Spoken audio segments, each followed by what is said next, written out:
everyone. Welcome to another episode of Sweatpants Strategy. I'm Dana Hirschkowotz, founder of the Dana Company, the go-to recruiter for the elite SBA and banking talent with over 15 years of experience. Here, all suits and sweats are welcome because we're here for the strategy. This show is all about no holds barred conversations and sharp insights about SBA. Today in the podcast, we are diving into AI, the good, the bad, and the ugly. Who's on my panel today? Let me share it with you. Darren Davis, president of Colony Bank, Lindsey Blanks, BDO at Hancock Whitney, and Bethany Mclellan, owner of Rapid Business Solutions. So let's dive in. Thank you guys for joining me on this episode. So today we're going to talk about AI and how it affects SBA lending. And what was interesting while kind of like researching for the podcast, I found a couple of statistics I wanted to read to you. Are you ready? So this is straight from the SBA. AI-powered fraud detection helped block over 630 million in suspicious loan disbursements in 2025. Okay. The next one, AI analytics. This is a fun one. AI analytics contributed to 1,000 federal indictments and 529 convictions related to SBA fraud cases. PPP, it's coming back. It is. And that was from the SBA. This one was from something called CFO enrollment. Studies show that AI helps the SBA reduce loan fraud losses by 30%. So that's the good part. The bad part is that about 15% more mistakes where good borrowers might have unnecessary delays. So it's good about the 30%, but then the 15%, they could flag a great borrower, but there's going to be delays. So with all that said, let's start. Actually, I really wanted to start with Bethany because I definitely like in business plans, you see a lot of, reading these articles, I saw that people can fudge the business plans. How do you know if a business plan is put through AI? Do you see a difference? Yeah, if you've ever seen an AI business plan, it's a bunch of word salad and it kind of sucks and it doesn't really, get to the point. So, listen, I have like 40 people on staff. If I could, get AI to write business plans and reduce my headcount, that's a smart business decision. But, AI just can't do it yet. We're using it as a tool, to make what we do better and faster. But we can't use it for original, ideas. So what are you using it for? I'm just curious. When you say you use it, what are you using it for? So like we use Grammarly. So we used to have a person that was proofreading and that was problematic because it wasn't catching everything. And now Grammarly catches like everything basically. So we don't have those small errors anymore. We also use it like to rewrite, like for clarity or, to be more persuasive or, I've used AI too to like make my writing sound, more, scientific and like that. So we use it as a tool, but again, we can't get it to, efficiently do what we need it to do. So the way we use AI as a tool is like, for instance, we use Grammarly. So we used to have a person doing this, like doing, proofreading, and it was, problematic. We weren't catching everything. And now that we use Grammarly, we're catching, all of these things that, we ordinarily wouldn't catch, especially because we have like more people now. And so, it's, we're trying to be stylistically like consistent, but also we're using AI like to rewrite sections if we need to to be more persuasive or for clarity and stuff like that. Do you use Grammarly for that, or do you use ChatGPT? Well, actually, we use LivePlan for our business plans, and it actually has an AI plugin. There's like a little button that you can hit that says use AI to help you rewrite this. So. We're using Gemini with Google to help rewrite like emails and also putting stuff in for agendas and ideas and stuff like that. It's amazing how you can plug something in, even, researching for this podcast. It's bullet points, it's concise, you can manipulate it in any way, shape, or form. And it's in seconds. And I just found out about AI. I never used it until like a couple months ago. And now I use it for emails like Darren, how you use it, and it's super helpful. But part of that is, I feel like, in our industry, AI is taking over like jobs, right? So who was it? First Bank of the Lake, they're creating their own system.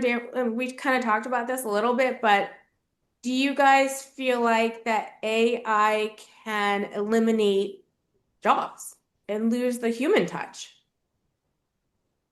I don't think we'll ever lose the human touch. I think it's just going to make people more productive. I mean, we're still going to have BDOs, you're still going to have underwriters, you're going to have processors and closers, portfolio managers. You're just still going to need the people. It's just how much workload they can handle and what their jobs are going to look like and what their really talents need to be are going to change, I think. I mean, I think so, but Lindsey, as a BDO, how do you utilize this, or do you even utilize AI? I No? don't. I mean, on a personal level, I do. But on the business side, no, I don't.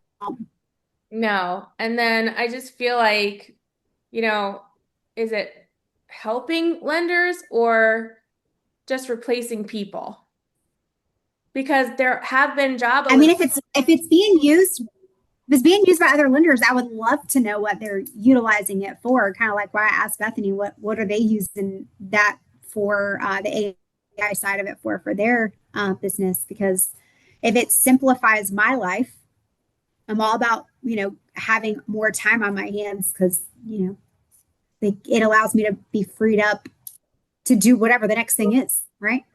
So Darren, does the Luma scoring thing that you guys use, does that use AI? Is that part of The, their? the scoring doesn't, but they have a report. I can't remember the name of that one that does pull AI into Okay. that as well, but we don't use that. Okay. We are looking at other things that do pull off public data to do backgrounds on companies and individuals. Looked at LinkedIn and all that stuff to help out with write-ups and so forth. So It does help. okay. So wait, you do use it for write-ups? we're not right now. We're looking at different options on that. But our commercial team is looking actually to have it build out the whole credit memo for them. You basically give them the data as far as the numbers and everything, and have it spit out a credit memo. Interesting. Wow, that is interesting. Yeah. I mean, because I heard, like, I kind of talked about this on another podcast where Fifth Third let go of their entire closing team because they created a software where they felt that a human wasn't needed. So I've seen a lot Either of, a really great idea or a really terrible idea. I mean, we'll find out. but that's also, Yeah. well, First Bank of the Lake also did that. So most of they just had that downsizing of like, I think it was like 15% of their staff where again, they're creating their own software. And they're thinking like a lot of the people that got laid off were in that 500 and under space, and they felt like they didn't need them.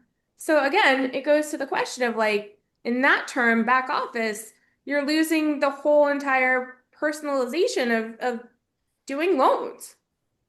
And they're cutting jobs because of the software. Where do you think that's going to lead you guys? What's going to happen? Or maybe just Well, speculate. I mean, it's interesting you mentioned it was on the smaller scale, small loan size. I mean, a lot of those loans on the under 350 now, it's really more of a pass or fail model to be efficient. So I can see how AI can make sense there. It's either going to meet it or not.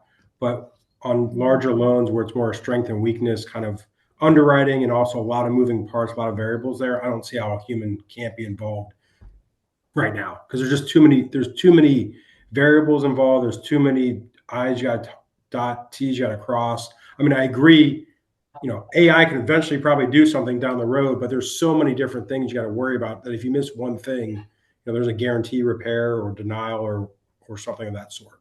Well, So that goes back to that statistic where you have AI fraud detection, but then a good borrower gets delays. So you have a good thing and then you have a bad thing. So you outweigh definitely, I could see how this may help LSPs and helping maybe streamline some of their stuff to not create delays. But I think on those PLP lenders, I think it may muddy the waters a little bit. I mean, it totally does. I mean, but I just don't see how, like Fifth Third and First Bank of the Lake, they're eliminating humans. And so I understand you need that personal touch, but based upon those two layoffs, they felt like, nah, we don't need it. We could just do it on our own. So I just, yeah, I hope they got a good loan loss reserve account built up. I know me too. Like, yeah.